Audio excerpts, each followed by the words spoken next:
So this is our longer version of topic of aphasia. Why is this important? Why do I need to know as a nurse that something is going on with my patient? Obviously, when I'm assessing, right, it is important for me to note the change because this now indicates there is a problem with the patient's brain. And again, going back to what we discussed before, the number one, the most important thing that I can do as an RN and a nursing student is assess, right? So I'm not going to just go ahead and pick up the phone and tell the doctor, hey doc, the patient has aphasia. As we discussed in a video before, you have to figure out what kind of aphasia it is. Is it a combination aphasia? Is it sensory aphasia, which is the receptive one? Or is it the motor aphasia, which is the expressive one? Once when you understand which aphasia it is, which is the first thing the doctor is going to ask, the doctor is going to want to know a little more about what's going on with the patient. And you as a nurse should need to be able to give this information to the doctor. Now, you very much understand at this point in time, there's nothing much more you can do as a nurse, meaning the patient needs to have a brain scan, right? Is it a CT scan or a CAT scan of the brain or an MRI? That's going to be up to the doctor, right? Those are the doctor's function.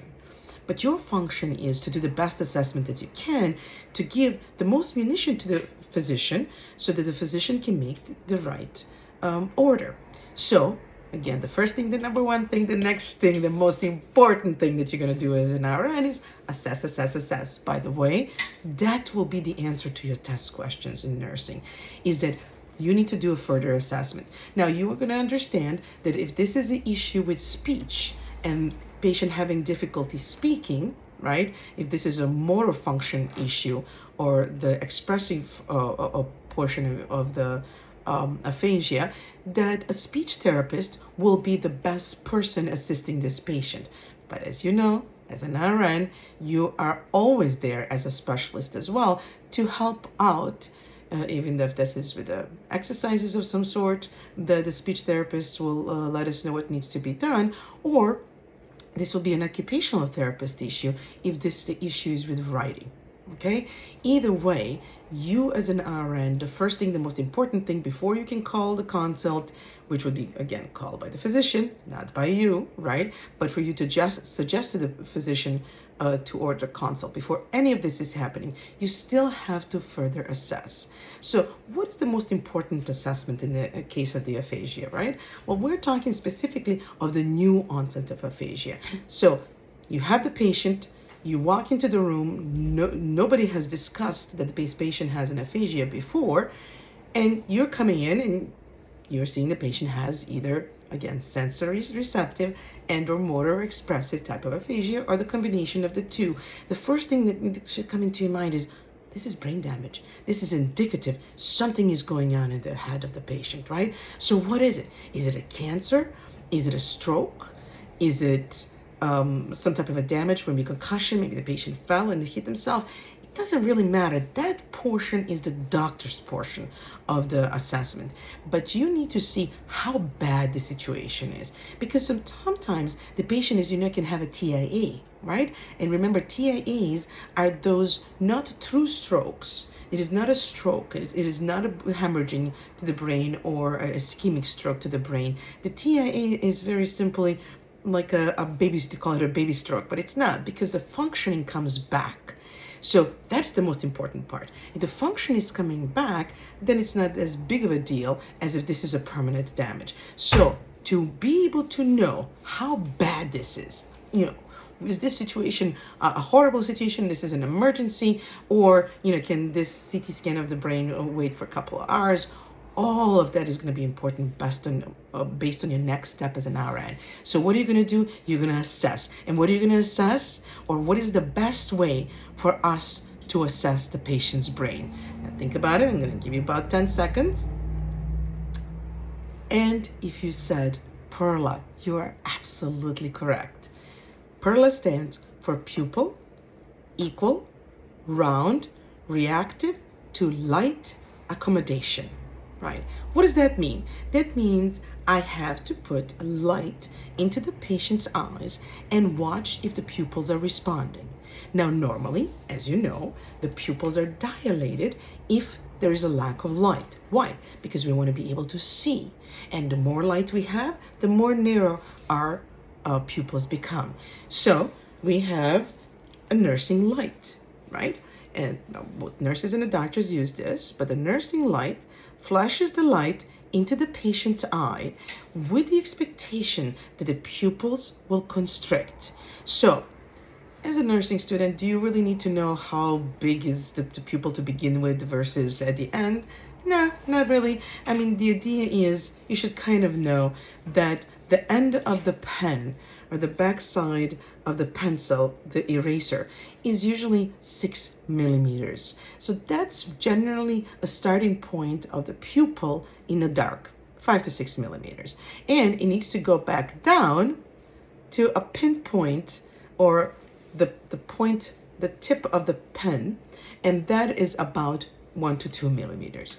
So the idea is get the light into the patient's eye in the proper way to cause the pupil to shrink.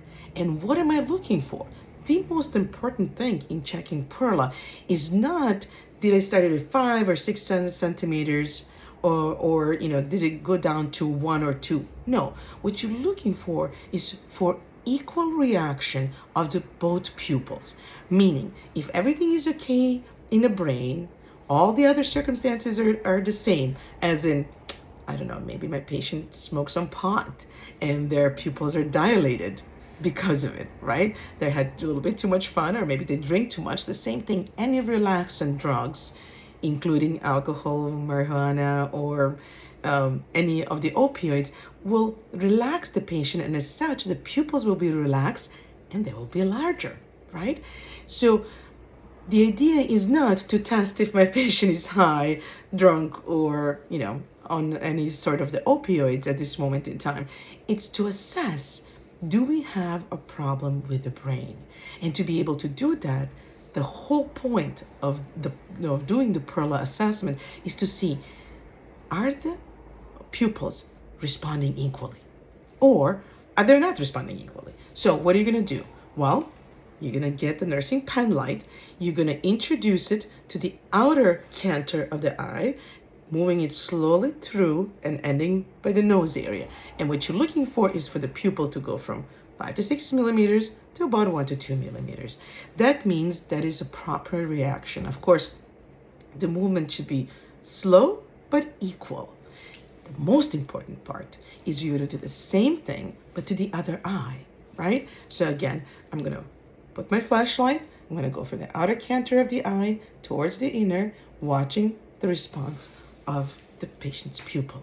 And if they, at the same time and at the same speed, went from the same original size, whatever that might have been, to the same size at the end, that is how I know we're good.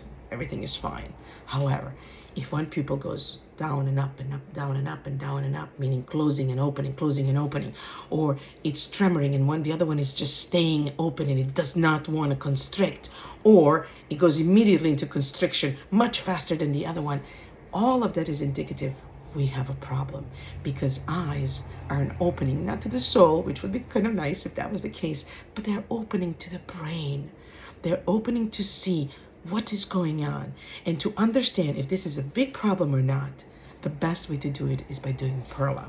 So your test questions, your NCLEX questions, your exam questions for your class, all really have to do with is testing for perla, watching for the pupils to equally constrict in the same amount of time, going from the large to the small.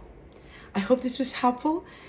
Please feel free to subscribe to my channel. Also, press the like button if you like the video, and I will hopefully see you tomorrow with another word of the day and further explanation to what does that mean for you as a nurse, what are you going to do with this information on a test question, and how, most importantly, you're going to be a good provider of care for your patients. Have a great day.